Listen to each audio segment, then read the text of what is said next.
Hey, it's Amy. Welcome back to my channel. It's been a crazy few weeks, so I'm glad I can finally share with you my Fredericton Marathon recap. In today's video, I'll go over the entire weekend, how I felt on race day and how it went, and why this marathon was so unique and special for me. But first, if you haven't already, click that subscribe button and the bell icon so you get notified every time I upload a new video. So let's dive into my Fredericton Marathon recap.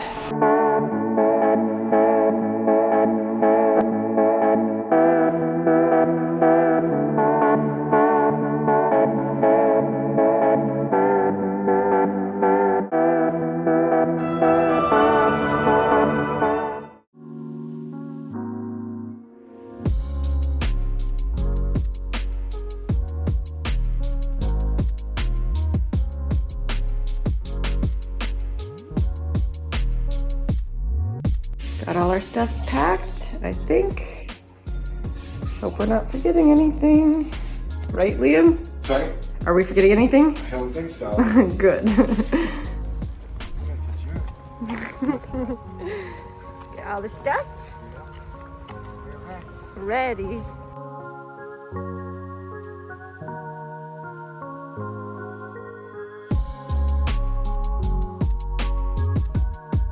So the marathon was on May 8th, so the day before, the Saturday, we drove to Fredericton. We left fairly early because we wanted to make sure that we had time to stop and stretch our legs and just not feel rushed getting there. We got there with plenty of time. I don't remember, I think we got there at noon and we couldn't technically check in until 3, so we had a bit of time to kill.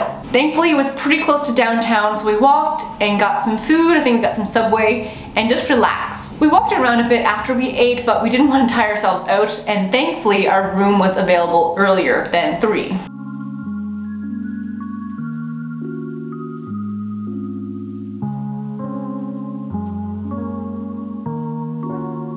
Saturday we pretty much just relaxed and chilled and watched a lot of HGTV.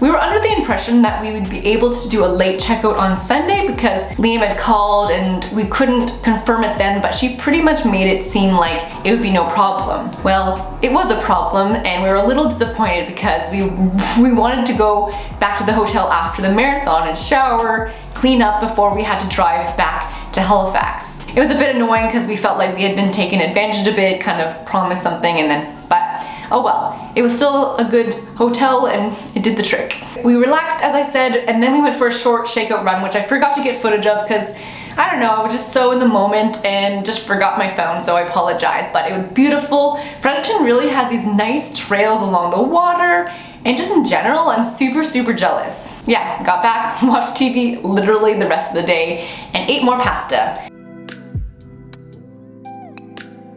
I documented on Instagram all the carbs that I was eating because I wanted to make sure I was carb loading. It's like the most successfully carb loading I've ever done and I'm really proud of it. So I'll have some pictures of what I ate here, but I was very full. I was very happy not to eat carbs for a few days after the marathon. Then we went to bed at like 9 p.m. and just slept, so it was good. It was a good relaxing day. Oh, and of course we pinned our bib onto our shirts, and I have these really cool clips that go on the shirt so you don't have to poke holes into your race shirt or singlet, and Liam got them in, I think they came from the UK, I don't know, they're really cool. I'll show a close-up in a second, but they're really cool. Highly recommend them.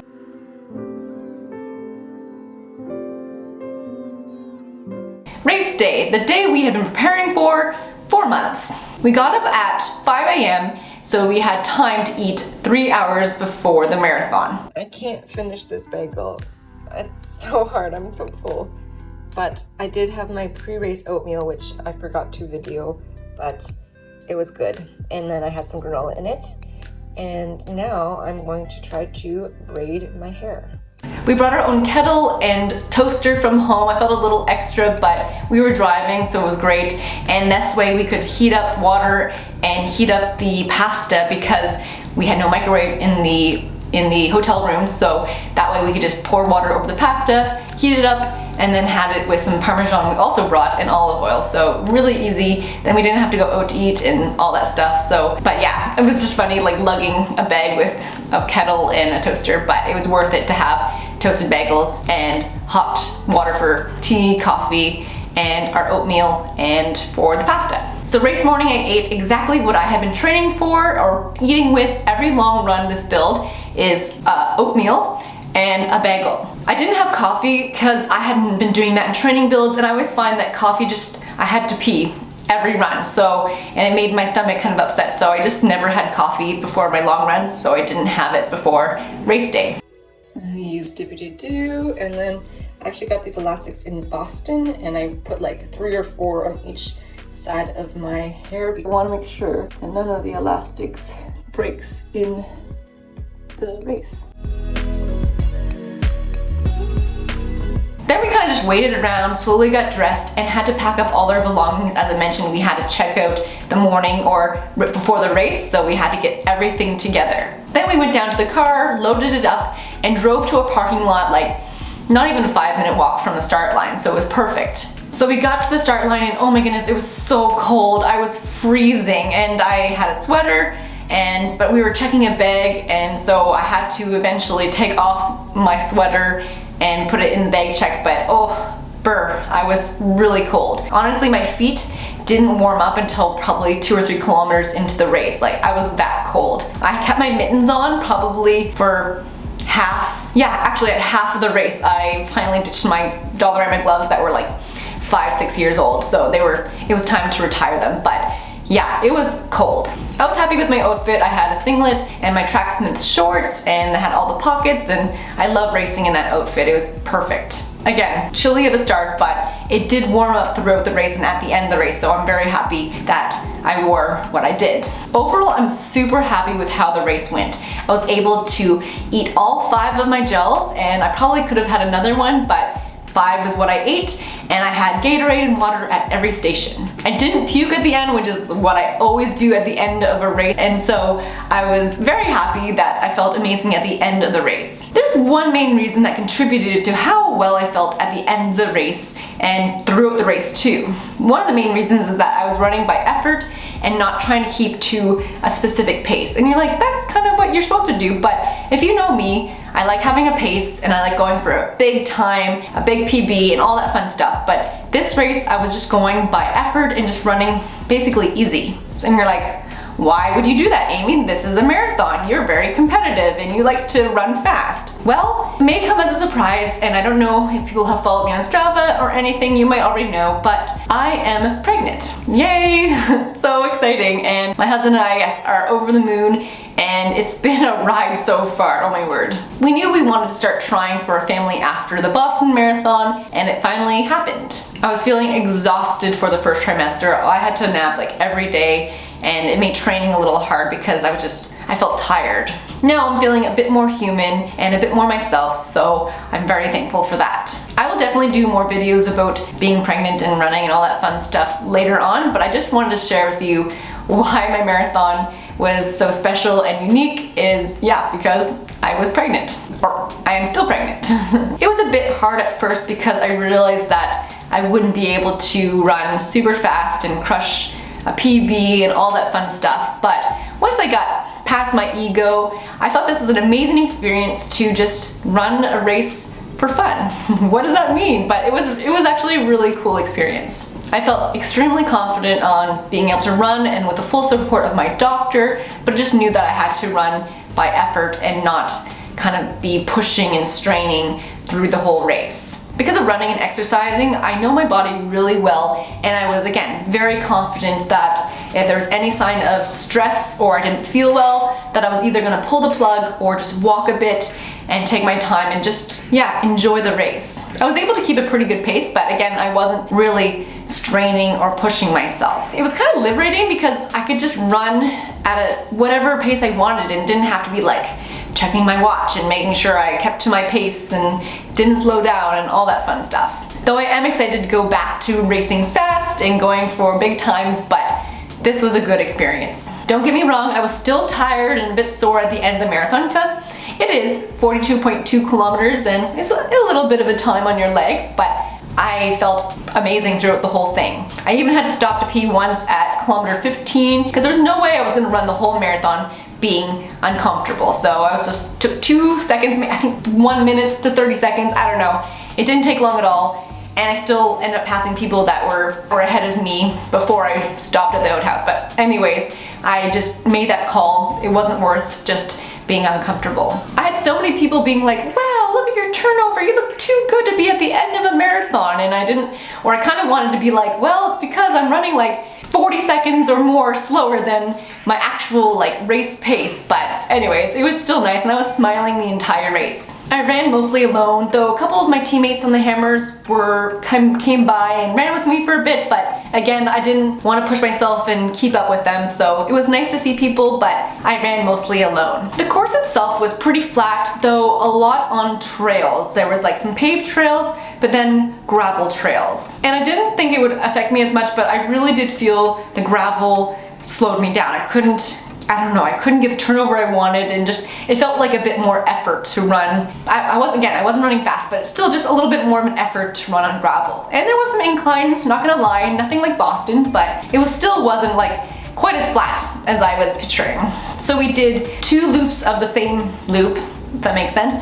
So the first half was great because there was half marathoners and the marathoners, and then the second loop, I was basically alone for large sections. Especially again, as I mentioned, there was trails, so you were kind of away from civilization, and there were bystanders, there were some cheering, and of course water stations, but the second half really missed, especially at the end, there wasn't a lot of people cheering. It's hard because at the end you really need that boost of energy you get from the bystanders and people cheering, and I know my husband really missed that because he really feeds off of the energy of people. So that's one thing we did find, is that the second half was pretty hard, or just, yeah, it was hard to like get motivated because there was nobody around. It just felt like you were out for a long run by yourself, and yeah, nobody to cheer you on. So I was okay because again, I wasn't really pushing myself, but if I had been, it would have been nice to have, you know, crowds cheering you on. I decided to race in the Puma Deviate Nitro Elite race shoes. I hope I got the title right. Their titles are so confusing. Puma actually sent these to me, and they're super light. They have a carbon plate in them, which you can kind of see here.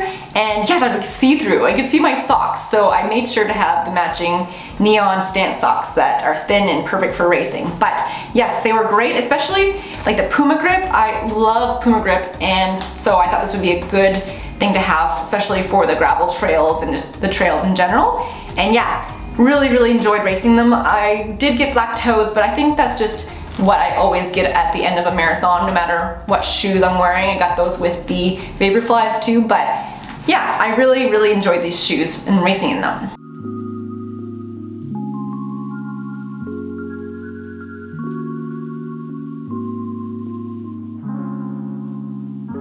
I decided to go with the Pumas because I wanted to save my Vaporflies for a race that I was really going for a PB. And again, you can only have so many races in your Vaporflies, so I wanted to save them for, yeah, just something, a race that really mattered what pace I was going. Again, the Pumas have a plate in them, and I did feel that responsivity, but I still think the Nike Vaporflies are a little faster. They are the best, I'm not gonna lie. What shoes do you race in? Let me know in a comment below. I got to the end of the race, met up with my husband, which was really exciting, and saw my hammer teammates at the end cheering on, so that was really special. But yeah, just kind of enjoyed the ending, and I felt pretty great again because I wasn't pushing myself. I was still tired, but it was just an overall really cool experience. I couldn't get over how great I felt, and my husband got a free massage at the end, and I just waited around. But yeah, super happy.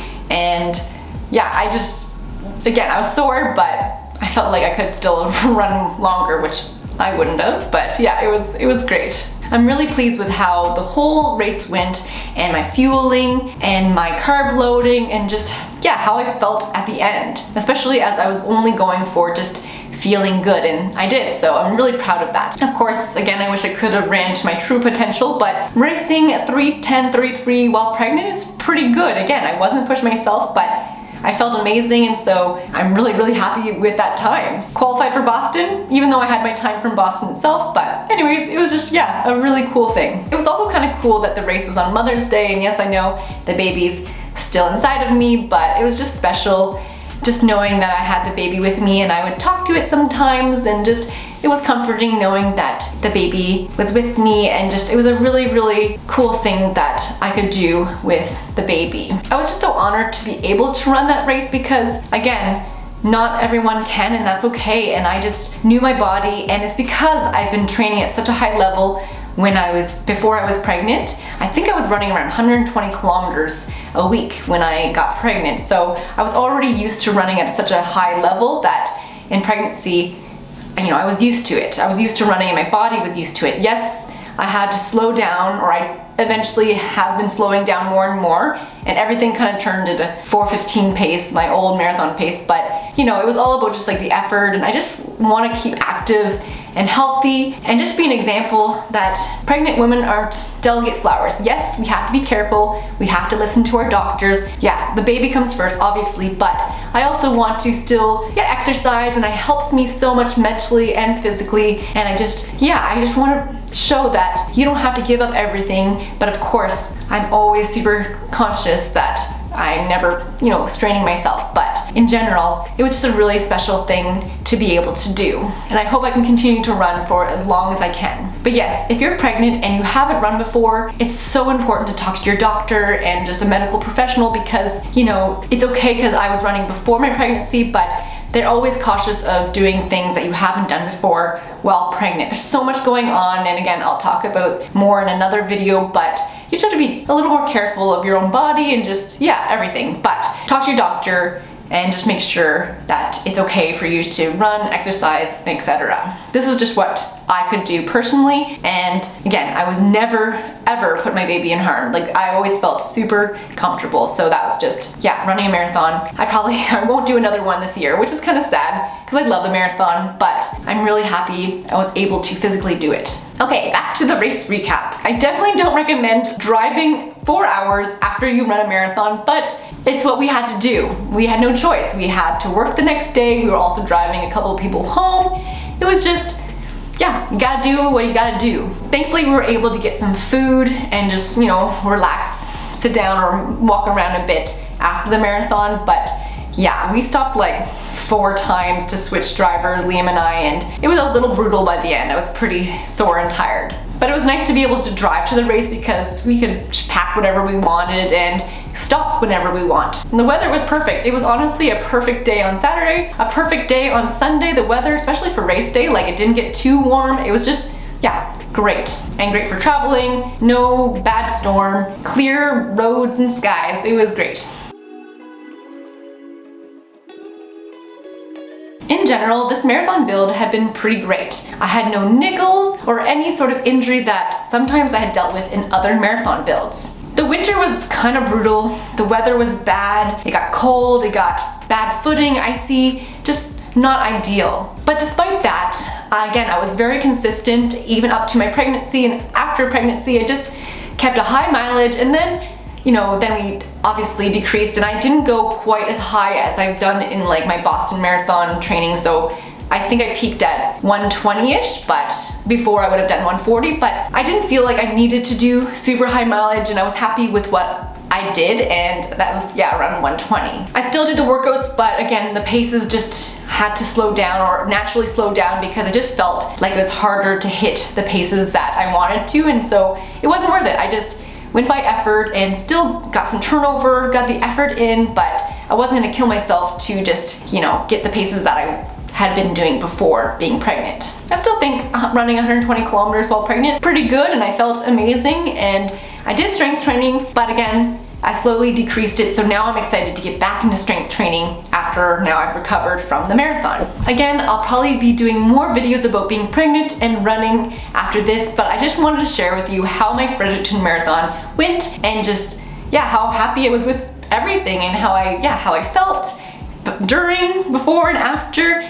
And there's just really, really proud of the training cycle and being consistent, and doing the marathon and doing it all went to plan. So what else can you ask for? I'm excited for the summer, and while I do so much better building for a fall marathon, it'll be interesting how running in the summer and fall will be just there's a lot of changes going on, and I have to listen to my body, but I'm really excited to keep running and exercising. I'll still be doing strength and some biking too, so it'll be a great summer and fall, and I'll keep you posted on how I'm doing. If you like this video, tap that thumbs up button. If there's any specific videos you want me to do, please tell me in a comment below, or just say hi in the comments. I love reading each and every one. If you're base building or recovering or about to race, I hope you are doing well and that I am cheering for you if you're racing, or still cheering for you even if you're base building or recovering, and I will see you next time.